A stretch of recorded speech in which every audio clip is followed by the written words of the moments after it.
Tabea, halo saudara semua, saatnya Anda menyimak berita Ambon bersama saya Teatrika Putri. Sejumlah berita menarik akan kami sajikan untuk Anda. Berikut 3 berita utama hari ini. Mencegah hal-hal yang tidak diinginkan, personel Jihandak Polda Maluku sterilisasi sejumlah gereja pusat di Ambon sebelum pelaksanaan misa dan ibadat puncak Natal. Dijaga ketat aparat dan ormas, perayaan misa dan puncak Natal di Ambon berlangsung lancar. Diarak keliling kampung sambil membacakan lantunan takbir dan salawat, serta diiringi tarian hadrat, warga negeri Tomalehu, Seram bagian barat, menggelar tradisi tutup atap masjid.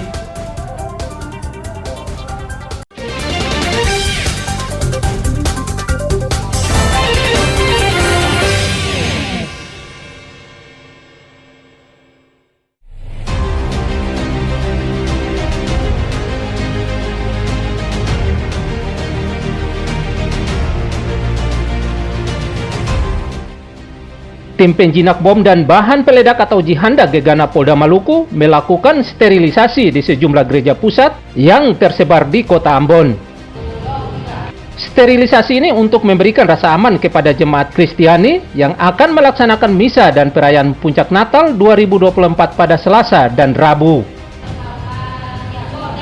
Sterilisasi ini melibatkan belasan personel tim Jihandak Gegana Polda Maluku untuk memeriksa sejumlah gereja pusat yang masuk kategori rawan.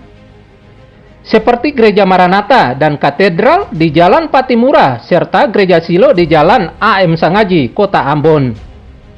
Di sejumlah gereja ini, petugas Jihandak dengan teliti melakukan sterilisasi mulai dari ruang ibadat, mimbar, ruang pendeta, area parkir, serta titik-titik lainnya. Hasilnya, petugas tidak menemukan benda mencurigakan di sejumlah gereja ini. Untuk pengamanan ibadat Natal di kota Ambon dan sekitar tahun ini, sebanyak 5.700 personel polisi dan tentara dikerahkan. Pengamanan hari besar keagamaan di kota Ambon dan sekitar ini juga melibatkan Dinas Perhubungan, Basarnas, Jasara Harja, serta unsur lainnya. Tim Liputan melaporkan dari Ambon.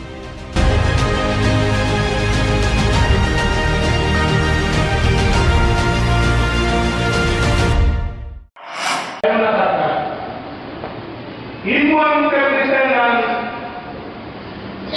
sangat tidak atau bersumber utama dalam adat tertentu. Perayaan malam misa dan puncak ibadat Natal di sejumlah gereja di kota Ambon berjalan lancar. Seperti malam misa dan puncak ibadat Natal di Gereja Maranatha dan Gereja Katedral Kota Ambon. Bahkan jumlah jemaatnya begitu padat memenuhi ruang serta halaman gereja. Ini karena kehadiran polisi, tentara, dibantu berbagai ormas, termasuk ormas Islam, membuat jemaat merasakan lebih aman dan nyaman dalam menjalankan ibadah. Tetapi dimanapun dan bagaimanapun kehadiran agama-agama itu tidak lain daripada ingin mendatangkan damai dan sukacita, ingin mendatangkan sesuatu yang berarti bagi manusia. Kami bersama-sama teman Manser, Ansor dan Manser melaksanakan PAM dimulai dari malam ini hingga besok. Nah ini instruksi ini agar dilaksanakan untuk memberikan rasa solidaritas kami kepada teman-teman Kristiani untuk nyaman, damai dalam melaksanakan ibadah mereka. Dalam proses perayaan Natal dan kemudian melakukan pengamanan yang ada di beberapa gereja yang ada di Maluku. Dalam program pengamanan tersebut kami juga melakukan pembagian aqua, air mineral kepada para jemaat yang hari ini sedang melakukan ibadah Natal. Warga serta tokoh agama serta pemerintah berharap perayaan Natal berjalan dengan lancar serta membawa kedamaian di bumi raja-raja ini. Kalau perayaan ini untuk keseluruhan masyarakat tentunya dengan tema tadi bahwa mari kita pergi ke Bethlehem. Sebagai Uskup Diosis saya mengharapkan bahwa khususnya dalam lingkup Maluku dan kota Ambon secara khusus, mari kita jadikan provinsi ini betul-betul Bethlehem. Tadi dalam pelayanan saya melihat pentingnya pengakuan Maria ya, dan pengakuan dia penting sekali. Bagaimana menjadi hamba ya, saya kira itu penting. Yang kedua, kita memasuki malam kejadian ini biasanya malam di mana semua keluarga konsolidasi ya. Saya punya istilah berkontemplasi dan bermeditasi. Kita ingin menemukan siapa Yesus dalam hidup kita. Untuk pengamanan 792 gereja di kota Ambon dan lainnya saat misa dan puncak Natal, sebanyak 5.700 personel polisi, tentara, serta unsur lainnya dikerahkan termasuk untuk pengaturan lalu lintas. Muhammad Sarusunet melaporkan dari Ambon.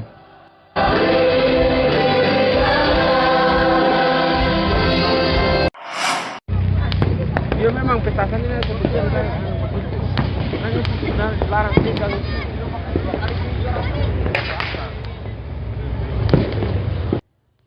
Pesta kembang api mewarnai perayaan Natal di kota Ambon Rabu dini hari. Nyala kembang api mulai terlihat ramai mewarnai angkasa kota Ambon sebelum pukul 00.01 waktu Indonesia Timur yang menandai perayaan Natal di ibu kota Provinsi Maluku ini. Sebelum pesta kembang api, situasi dan kondisi kota Ambon tampak lengang karena warga Kristiani berada di rumah untuk berdoa bersama keluarganya masing-masing. Setelahnya, dentuman kembang api diselingi petasan terdengar silih berganti menandai sukacita umat Kristiani menyambut peristiwa kelahiran Yesus Kristus. Ribuan warga tumpah ke jalan-jalan serta berbagai titik di kota Ambon untuk merayakan sukacita dan kegembiraan Natal dengan menyalakan kembang api dan petasan.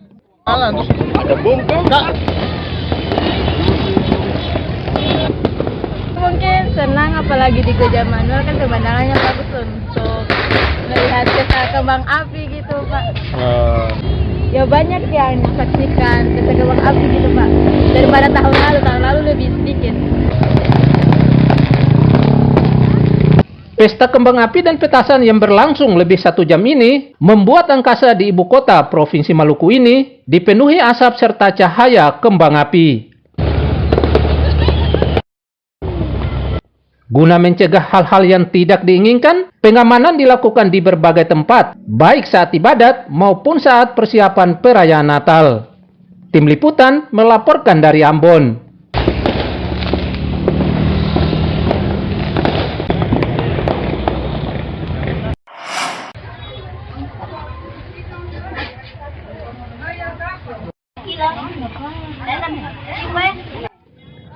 Warga Namlea Kabupaten Buru dibuat resah oleh naiknya harga bawang merah di saat hari Natal tiba. Di Pasar Impres Kota Namlea Kabupaten Buru, bumbu dapur jenis bawang merah dari Rp35.000 per kilogram naik menjadi Rp50.000 per kilogram. Sedangkan harga bawang putih kini stabil di kisaran Rp45.000 per kilogram. Sementara sejumlah bumbu dapur yang harganya mulai turun, yakni tomat serta cabai. Di Pasar Impres Buru ini, tomat kini dijual di kisaran Rp25.000 per kilogram. Padahal sebelumnya dijual Rp30.000 per kilogram. Bawang merah ini sudah 2 minggu ada kenaikan. Ya, kenaikannya dengan Sebelum itu 35, sekarang naik 50. 50. Pengaruh kenaikan bawang terus. Ini pengaruhnya bukan permintaannya kekosongan, tapi pengaruh hujan di sana, Surabaya. Kenaikan harga bawang merah ini, kita sebagai ibu rumah tangga resah juga ya dengan kenaikan harga bawang merah ini. Yang tadinya biasa kita beli per kilo, kita sudah mengurangi karena kenaikan harga bawang merah ini sangat tinggi. Kita berharap dari pemerintah daerah setempat ya, agar bisa menstabilkan harga bawang merah. Jadi rasanya gimana Bu ketika bawang dia naik? Ya susah. Proses susahnya? Iya. Jadi harapannya ingin turun ya? Iya, ingin turun. Begitu juga dengan cabai rawit kini dijual murah di kisaran Rp30.000 per kilogram. Sedangkan cabai keriting kini dijual Rp15.000 per kilogram. Pemerintah diminta menjaga stabilitas harga bahan pangan agar tidak melonjak apalagi di hari-hari besar keagamaan dan tahun baru. Sofyan Muhammadiyah melaporkan dari Buru.